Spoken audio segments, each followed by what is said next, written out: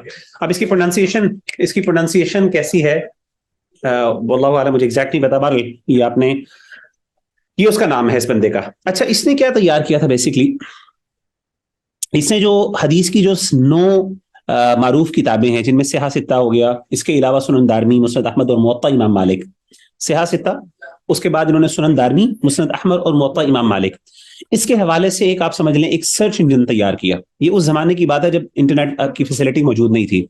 اصل میں اورینٹلسٹ جو تھے ان کو یہ کوشچن, یعنی ان کے لیے پرابلم یہ تھی کہ ہم کس طریقے سے, اگر ہم نے ایک حدیث تلاش کرنی ہے تو ہم کیسے تلاش کریں. ٹھیک ہے نا, آپ کو پتا ہے کہ محدثین کو تو حدیثیں یاد ہوتی تھیں اور وہ تو حدیثوں کو یاد کرنے کا اہتمام کرتے تھے. اب نان مسلمز جو ہیں اورینٹلسٹ, وہ تو حدیثوں کو یاد تھوڑی کریں گے. تو انہوں نے کہا ہمیں کوئی ایسی ٹیکنیک چاہیے, کوئی ہم ایسی انڈیکسیشن تیار کریں حدیث کی جس کے ذریعے ہمیں نا, اگر حدیث کا کوئی ایک حصہ پتا ہو, کوئی معروف حصہ ہو اگر پتا ہو, تو ہم اس حصے کی بنیاد کے اوپر ہم سرچ کر سکیں کہ یہ حدیث کہاں کہاں پہ اویلیبل ہے, کن کن کتابوں کے اندر. تو انہوں نے ایک باقاعدہ 7 والیومز کے اوپر ایک انسائکلوپیڈیا تیار کیا جس کو کہتے ہیں المعجم المفہرس لالفاظ الحدیث الشریف, اور یہ آپ یقین کر لیں ایک قسم کا سرچ انجن تھا حدیثوں کے لیے. سبحان اللہ.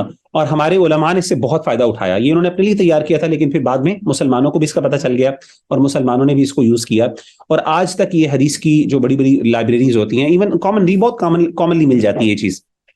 تو اس کے اندر انہوں نے باقاعدہ 9 کتابوں میں سے اگر آپ نے کوئی حدیث تلاش کرنی ہے تو یہ آپ کو بہت ہیلپ کرتا ہے, اسپیشلی جب آپ کو حدیث کا کچھ نہ کچھ جو ہے نا پارٹ یاد ہو, یا اس کے بارے میں کچھ نہ کچھ انداز ہو کہ اچھا اس طرح کی حدیث ہے, اس طرح کے الفاظ اس میں ہے غالباً, لیکن میں دیکھنا چاہتا ہوں کن کن کتابوں میں ہے, تو وہ اس طریقے سے وہ اس کو سرچ کر لیا جاتا تھا. تو یہ کام کس نے کیا, یہ ایک نان مسلم اورینٹلسٹ جس کا نام تھا ایرنٹ جین وینسنک, اس نے یہ کام کیا, اور یہ ایک انسائکلوپیڈیا اس نے تیار کیا. اسی طریقے سے ایک اور انسائکلوپیڈیا ہے جس کے اندر مثال, جس کا نام ہے دائرۃ المعارف الاسلامیہ. یہ پہلے انگریزی زبان میں ترجمہ ہوا اس کا, یعنی انگریزی زبان میں تیار ہوا, پھر یہ فرینچ لینگویج کے اندر, اور پھر یہ جرمن لینگویج کے اندر, 3 زبانوں کے اندر یہ چیز ہوئی. اور اس کے اندر انہوں نے کیا کیا, مختلف اس کی نشریات تھیں, مختلف پبلیکیشنز تھیں, اور بھی زبانوں کے اندر اس کو, اور آج یہ اردو زبان, یعنی آج یہ اردو زبان میں موجود ہے, اور یہ آن لائن موجود ہے. آن لائن جس طریقے سے ویکیپیڈیا, اس طریقے سے اسلامک نالج کے بارے میں, اسلامک سائنسز کے حوالے سے دائرۃ المعارف الاسلامیہ استعمال ہوتا ہے. اور اس میں سبحان اللہ بہت سے اسلامی علوم ان کو اکٹھا کیا گیا, اور آپ کنٹینیوسلی اس کو, میرے خیال ابھی تک اس کے اندر ایڈیشنز جاری ہیں, کئی سالوں سے, 1913 سے اسٹارٹ ہوا ہے, اور اس کے بعد اس میں کنٹینیوسلی ایڈیشنز جاری ہیں. تو آج تک یہ کیا ہے, اس کے اوپر کام ہو رہا ہے. تو یہ ایک بہت بڑا سورس ہے, ریسورس ہے, جس کے اندر آپ کو مختلف علوم کے بارے میں ایک انسائکلوپیڈیا ہے جس میں اسلامک علوم کے بارے میں آپ کو چیزیں مل جاتی ہیں. تو ظاہر ہے نان مسلمس نے یہ تیار کیا تاکہ وہ اس سے فائدہ اٹھا سکیں, اور اسلامک سائنسز ان کو ایک انسائکلوپیڈیا ایک جگہ کے اوپر مل جائیں. تو یہ بھی انہوں نے کام کیا.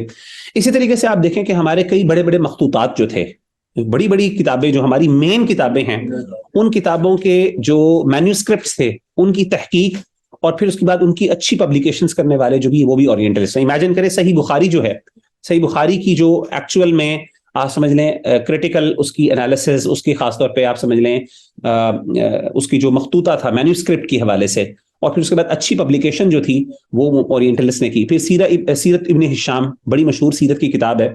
ہر سیرت نگار جو ہے وہ سیرت ابن ہشام کے بغیر وہ کچھ بھی نہیں کر سکتا, یعنی کلاسیکل ریسورس ہے. تاریخ طبری, جو امام ابن جریر طبری ہے رحمہ اللہ تعالی عنہ, ان کی تاریخ ہے, تاریخ طبری بہت بیسک ریسورس ہے ہماری اسلامک ہسٹری کے اندر, ارلی ریسورسز کے اندر اس کا شمار ہوتا ہے. اس طریقے سے امام شہرستانی ہے, ان کی الملل والنحل, اس کے اندر انہوں نے اسلامک سکولز آف تھاٹ جتنے بھی تھے فرقے, ان کے حوالے سے تفصیلات, وہ کہاں سے سٹارٹ ہوئے, ان کی کیا کیا بیسس تھیں, ان کے بارے میں انہوں نے ذکر کیا. پھر المغازی للواقدی, الواقدی ایک بہت بڑے امام گزرے ہیں تاریخ کے, ان کی جو ہے المغازی سیرت کی کتاب ہے, وہ اس کے حوالے سے اس کی تحقیق انہوں نے کی. پھر الطبقات لابن سعد, ابن سعد کی الطبقات, یہ بھی سیرت کی کتاب ہے, تاریخ کی کتاب ہے اسلامک ہسٹری کی, وہ بھی انہوں نے ایڈٹ کی, اس کو انہوں نے پبلش کیا. التعریفات للجرجانی, امام جرجانی بڑے مشہور امام ہیں, ان کی التعریفات کتاب ہے, جس میں سے جیسے میں نے آپ کو پہلے بھی ذکر کیا تھا کہ اس کے اندر مختلف جو ہے آپ سمجھ لیں کہ ڈیفینیشنز ہیں, اسلامک سائنسز کی جو ڈیفینیشنز ہیں, ان ڈیفینیشنز کے حوالے سے انہوں نے اس کی کمپائلیشن کی. اسی طریقے سے تہذیب الاسماء للنووی, یہ ایک بیسیکلی ڈکشنری ہے ٹرمینالوجیز کی, التعریفات جو ہے. اسی طریقے سے جیسے تعریف ایک ڈیفینیشن اس کا ٹائٹل بھی ایسا ہی ہے. پھر تہذیب الاسماء للنبوی، امام نبوی رحمہ اللہ کی کتاب ہے اسماء الرجال کے اوپر. پھر اس طریقے سے التیسیر فی القراءات السبع لابی عمرو عثمان الدانی، ابن ابو عمرو عثمان الدانی کی کتاب ہے مشہور التیسیر فی القراءات السبع. قراءات سبع عشرہ جو ہم قراءت پڑھتے ہیں اس کے اندر ایک پرائمر کے طور پہ اور ایک بیسک بک اور فنڈامنٹل ام الکتاب جسے کہتے ہیں، یا آپ سمجھ لیں کہ بیسک ریفرنس بک کے طور پہ یہ التیسیر شمار کی جاتی ہے. اس کو بھی انہوں نے تیار کیا، اس پہ انہوں نے پبلیکیشنز کی. تو آپ دیکھیں کہ سبحان اللہ یہ سارا کام کن لوگوں نے کیا؟ نان مسلمز نے. کس لیے؟ ان کے اپنے مقاصد اور آبجیکٹیوز تھے. اور بعض اوقات آپ ان کو آج بھی دیکھتے ہیں کہ عربک لینگویج کے اندر ان کی بہت کنٹریبیوشنز ہیں، بڑی بڑی کتابوں کے مصنفین ہیں، مؤلفین ہیں، بڑی بڑی کریٹیکل سائنسز کے اوپر انہوں نے کام کیا. لیکن سبحان اللہ وہ سارا کام جو ہے وہ کس کھاتے کا؟ اس کا کوئی فائدہ نہیں، کیونکہ وہ بیک نہیں کر رہا ایکشن سے، وہ پریکٹس نہیں ہے اس کے ساتھ. کیونکہ اس عمل کے ساتھ جب پریکٹس نہیں ہے، جب اس جو علم کے اوپر عمل نہیں ہے، اس کا کوئی فائدہ نہیں ہے آپ کو آخرت کے اندر، تو وہ سارا علم کیا ہے؟ آپ کے لیے ضائع ہے، اس کا کوئی فائدہ نہیں. تو اس سے پتا چلا کہ علم وداؤٹ عمل یا علم without knowledge is not only baseless, بلکہ نقصان دہ، بلکہ الٹا کیا ہوتا ہے اس سے انسان کو وہ بھی ہوتا ہے، یعنی الٹا انسان کے لیے فتنے کا باعث بن سکتا ہے، قیامت کے دن پکڑ بھی ہو سکتی ہے، جیسے ہم نے ذکر کیا. تو یہاں پہ آج ہم انشاءاللہ اپنے سیشن کو کنکلوڈ کرتے ہیں. اللہ تعالیٰ جو سنا ہے اس کو سمجھنے اور اس پر عمل کرنے کی توفیق عطا فرمائے. خاص طور پہ عمل کی اہمیت کے حوالے سے اور خشیت کے حوالے سے آج ہم نے پڑھا. اور اسی طریقے سے یہ اچھا سوال ہے. مستشرقین، ان کو مستشرقین اورینٹلزم جو ہیں، اورینٹلسٹ جو ہوتے ہیں، ان کو اردو زبان میں یا عربی زبان میں مستشرقین کہتے ہیں. استشراق کہتے ہیں اورینٹلزم کو، ٹھیک ہے نا. اور اورینٹلسٹ جو ہوتے ہیں وہ مستشرقین ہوتے ہیں. تو بالکل ان کے لیے ورڈ ہے. نان مسلمس، زیادہ تر نان مسلمس کے لیے اورینٹل استعمال ہوتا ہے، مسلمان کو اورینٹلسٹ نہیں کہا جاتا. جی، اور کسی کا کوئی ابھی اس حوالے سے آج کی ڈسکشن کے حوالے سے کوئی سوال کرنا چاہے، کوئی ایڈ کرنا چاہے؟ جی ڈاکٹر تحریم. السلام علیکم سر.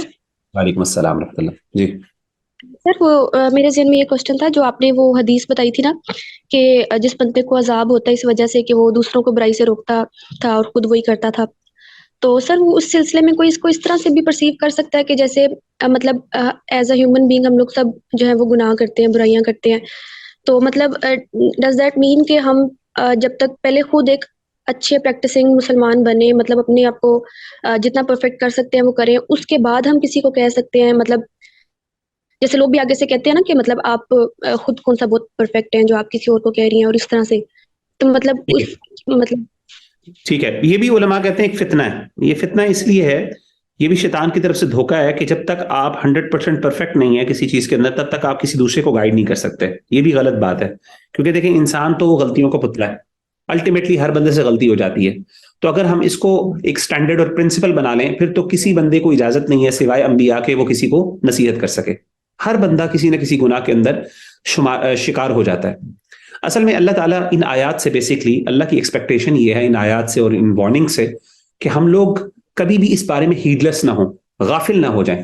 یعنی ایک بندے کا یہ رویہ نہیں ہونا چاہیے کہ وہ اس بارے میں اس کو کوئی فکر ہی نہیں ہے، کوئی ٹینشن ہی نہیں ہے کہ اس نے اپنے عمل کی اصلاح کر رہی، اور وہ صرف اس بات پہ لگا ہوا ہے کہ دوسروں کو نصیحتیں کرتا پھر رہا ہے، اور اس کو اس کا ڈر ہی نہیں ہے.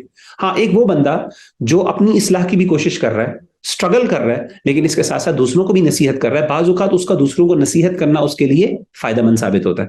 بعض اوقات انسان جب کسی چیز کی دعوت دیتا ہے دین کی طرف، تو اللہ تعالیٰ اس کو، اگر وہ واقعی خود بھی اسٹرگل کر رہا ہو اور واقعی سنسیئرلی ایفرٹ کر رہا ہو اس سے چھٹکارا حاصل کرنے کا، تو اس سے بعض اوقات انسان کو بینیفٹ ہوتا ہے اور انسان خود بھی اس سے فائدہ حاصل کر لیتا ہے، اور وہ اس کو انسان کو مدد کرتی ہے اس چیز پر کہ انسان اس چیز سے باہر اپنے آپ کو نکال سکے اور بچا سکے. ٹھیک ہے نا. تو جیسے مثال کے طور پہ یہ بھی ایک، میں خود بھی بھائیوں اور بہنوں کو نصیحت کرتا ہوں کہ اگر آپ چاہتے ہیں کہ آپ کسی گناہ سے بچیں، تو آپ ایسا کریں کہ دوسروں کو اس کی جو ہے نا اس سے بچانے کے لیے محنت کرنا شروع کرتے ہیں. اس بارے میں حدیث بھی ہے، اللہ کے رسول صلی اللہ علیہ وسلم نے فرمایا کہ واللہ فی عون العبد ما کان العبد فی عون اخیہ. ایک بندہ، اللہ تعالیٰ اس بندے کی مدد میں ہوتے ہیں جب ایک بندہ اپنے دوسرے بھائی کی مدد میں ہو جاتا ہے. تو ایک بندہ جیسے کسی بندے بھائی کی مدد میں لگ جاتا ہے، تو اس سے فائدہ کیا ہوتا ہے کہ اس سے اللہ تعالیٰ اس کی مدد کرنا شروع کر دیتے ہیں. امام ابن تیمیہ رحمہ اللہ تعالیٰ عنہ کہتے ہیں کہ میں نے جب بھی اللہ تعالیٰ سے کسی چیز کی مدد، کوئی چیز مجھے چاہیے ہو اللہ تعالیٰ سے، اور مجھے کوئی چیز اللہ سے مانگنی ہو، تو میں کیا کرتا ہوں کہ اسی چیز کے اندر اپنے بھائیوں کی مدد کرنا شروع کر دیتا ہوں، مسلمان بھائیوں کی، دوسروں کی. اس کے نتیجے میں اللہ تعالیٰ وہ میرا مسئلہ حل کر دیتے ہیں، اور وہ اس حدیث کو کوٹ کرتے ہیں. تو یہ بہت آسان کام ہے. آپ کو کوئی بھی چیز چاہیے, آپ اللہ تعالیٰ سے مانگنا چاہتے ہیں, دوسروں کی اس میں مدد کرنا شروع کر دیں اس نیت کے ساتھ کہ اللہ میری مدد کریں گے, اس حدیث کو سامنے رکھتے ہوئے, ذہن میں رکھتے ہوئے, اس نیت کے ساتھ انشاءاللہ. تو اس طریقے سے انسان اگر دعوت دینا شروع کرے تو کئی دفعہ انسان کو, اگر انسان مخلص ہے اور کوشش کر رہا ہے, اسٹرگل کر رہا ہے, تو انسان کو اللہ تعالیٰ فائدہ دیتے ہیں. تو یہ کرنا چاہیے, اس کے اندر کبھی بھی انسان کو رکنا نہیں چاہیے. جی بدر شہروز ندیم. السلام علیکم. میرا کوشچن تھوڑا ڈفرینٹ ہے, علم الکلام کے حوالے سے ہے. یہ جو آپ نے بک پرووائڈ کی ہوئی ہے ایٹیکیٹ آف سیکنگ نالج, اس میں شیخ العثیمین نے اس کو کافی کرٹیسائز کیا ہے, موسٹلی سلف اس کو کرٹیسائز کرتے ہیں. لیکن اگر آپ فلاسفی کے پوائنٹ آف ویو سے دیکھیں تو ایسا لگتا نہیں ہے کہ یہ ایک اچھا ٹول ہے, اور اسپیشلی آج کل کے دور میں جہاں پہ جو گریک فلاسفی ہے اور کافی ڈومیننٹ ہے, تو ہم اس کو ایک ایز اے ٹول اس کو اسلام کو پروموٹ کرنے کے لیے یوز کر سکتے ہیں. میں آپ کو اوپینین جاننا چاہتا ہوں. اچھا, اس پہ میں نے نا پچھلے جب علم الکلام کے اوپر ہم نے ڈسکشن کی تھی, آپ اس میں تھے آن لائن, آپ نے وہ کلاس لی تھی؟ نہیں, میں اس میں نہیں تھا. ہاں, اس میں ہم نے یہ ڈسکشن کی تھی, آپ اس کو ضرور دیکھ لیجیے گا. تو اس کے اندر ہم نے یہ ڈسکشن کی تھی کہ علم الکلام کے بارے میں جو علماء نے کرٹیسزم کیا ہے نا, اس کی بہت بڑی وجہ ایک یہ تھی کہ جب انسان بہت زیادہ اپنے آپ کو علم الکلام کے اندر انگلف کر لے اور ہر چیز کو لاجک کے تھرو ریزالو کرنے کی کوشش کرے اور قرآن و سنت کو بالکل ایک قسم کا نظر انداز کر دے, تو عام طور پہ پھر یہ ہوتا ہے کہ انسان نیچرلی پھر اس کا نقصان اٹھاتا ہے. تو اصل میں متکلمین نے یہی کام کیا, انہوں نے اچھی نیت کے ساتھ ایک کام تو شروع کیا, لیکن وہ اعتدال قائم نہیں کر سکے, اعتدال نہیں رکھ سکے. تو اسی لیے ایز لانگ ایز ایک بندہ مینلی قرآن و سنت پہ ہی ریلائی کرتا ہے اور مینلی اسی کو بنیاد بناتا ہے, لیکن اس کو صرف ایز اے ٹول یوز کرتا ہے اتنا ہی جتنا ضروری ہوتا ہے. مثال کے طور پہ جیسے ڈیبیٹس ہو گئی, ایتھیسٹ کے ساتھ آپ نے ڈیبیٹ کرنی ہے, فلاسفرس کے ساتھ آپ نے ڈسکشن کرنی ہے کسی ٹاپک پہ, تو وہاں پہ آپ اس کو یوز کر لیں تو کوئی مسئلہ نہیں ہے انشاءاللہ, ٹھیک ہے نا, اس کی اجازت ہو. لیکن اس کے ساتھ شرط یہ ہے کہ اس کے اندر قرآن و سنت پر کمپرومائز نہ کیا جائے, نقل کی اہمیت کو کم نہ کیا جائے, عقل کو کبھی نقل کے اوپر نہ لے جایا جائے. اس طرح کی کچھ چیزیں کا اگر اہتمام کرے تو پھر انشاءاللہ کوئی مسئلہ نہیں ہے. اس کے بارے میں صحیح معتدل اوپینین یہی ہم کہہ سکتے ہیں کہ وہ جو علماء کا کرٹیسزم ہے وہ بیسیکلی ایک خاص سیناریو کے اندر ہے, اور کچھ لوگوں کے لیے ہے جنہوں نے اس کو بالکل اپنے سر پہ چڑھا لیا. اس لیے ابن عساکر رحمہ اللہ تعالیٰ عنہ انہوں نے اس کی وضاحت کی ہے کہ علماء امام شافعی رحمہ اللہ اور اس طریقے سے دیگر جو ائمہ تھے, امام ابو یوسف رحمہ اللہ, یہ بڑے بڑے ائمہ نے کیوں کرٹیسائز کیا, اس کی انہوں نے توجیحات بھی بیان کی ہیں. تو ان نوٹس کے اندر جو میں نے پرووائڈ کیے نوٹس, ان کے اندر بھی آپ کو یہ چیز مل جائے گی, آپ ضرور اس کو دیکھ لیجیے گا, انشاءاللہ آپ کو اس پہ سے فائدہ ہوگا. آئی ہوپ کہ دیٹ آنسرز دی کوسچن. جی ماریہ زاہد. جی السلام علیکم. آپ نے سیلف ایکچولائزیشن کا ذکر کیا تھا, اس کے حوالے سے بس یہ کویشچن تھا کہ یہ سائیکولوجیکلی تو ایگزسٹ کرتا ہے کانسیپٹ, بٹ اسلامکلی تو سیلف ایکچولائزیشن پاسبل نہیں ہے نا, کیونکہ ابھی جیسے یہ بات تھی کہ جتنا علم ہو اس پہ عمل ہو, یہ ظاہر ہے ایک لائف لانگ چیز ہوتی ہے. تو اس کا اسلامک پوائنٹ آف ویو کیا ہے سیلف ایکچولائزیشن کے اوپر؟ صحیح ہے, بہت اچھا سوال ہے. اچھا, میں جو اسلامک جو میں وہ ہے نا سیلف ایکچولائزیشن کو میں اس معنی میں لیتا ہوں, اطمینان قلب کے معنی میں لیتا ہوں, کہ ایک بندہ سیٹسفائیڈ ہو جاتا ہے اپنی زندگی کے جو حصول, جو اس کی اچیومنٹس ہے اس کے حوالے سے.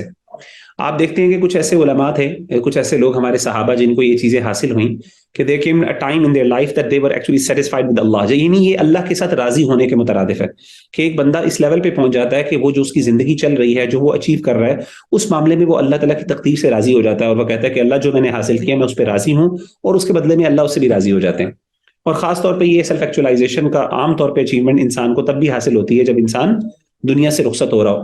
جیسا کہ قرآن مجید کی آیت بھی ہے نا, ان الذین قالوا ربنا اللہ ثم استقاموا تتنزل علیہم الملائکۃ الا تخافوا ولا تحزنوا وابشروا بالجنۃ التي کنتم توعدون, کہ وہ لوگ جو کہتے ہیں اللہ ہمارا رب ہے, پھر اس کے بعد اس پہ ڈٹ جاتے ہیں, استقامت اختیار کرتے ہیں, فرشتے نازل ہوتے ہیں اور وہ کہتے ہیں اللہ تخافوا ولا تحزنوا, تمہیں کوئی خوف کی ضرورت نہیں اور نہ تمہیں کسی غم کی ضرورت ہے, اور اس کو جنت کی خوشخبریاں دیتے ہیں. تو اس موقع کے اوپر نبی صلی اللہ علیہ وسلم نے فرمایا کہ ایک بندہ, ایک جنتی کیا کرتا ہے, وہ پھر چاہتا ہے کہ میں دنیا سے رخصت ہو کے میں اگلی زندگی میں جاؤں.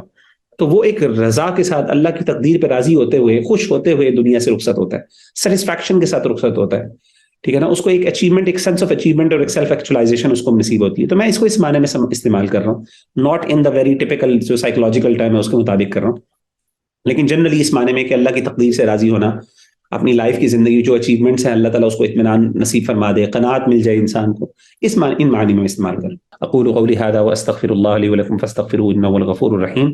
السلام علیکم ورحمۃ اللہ وبرکاتہ.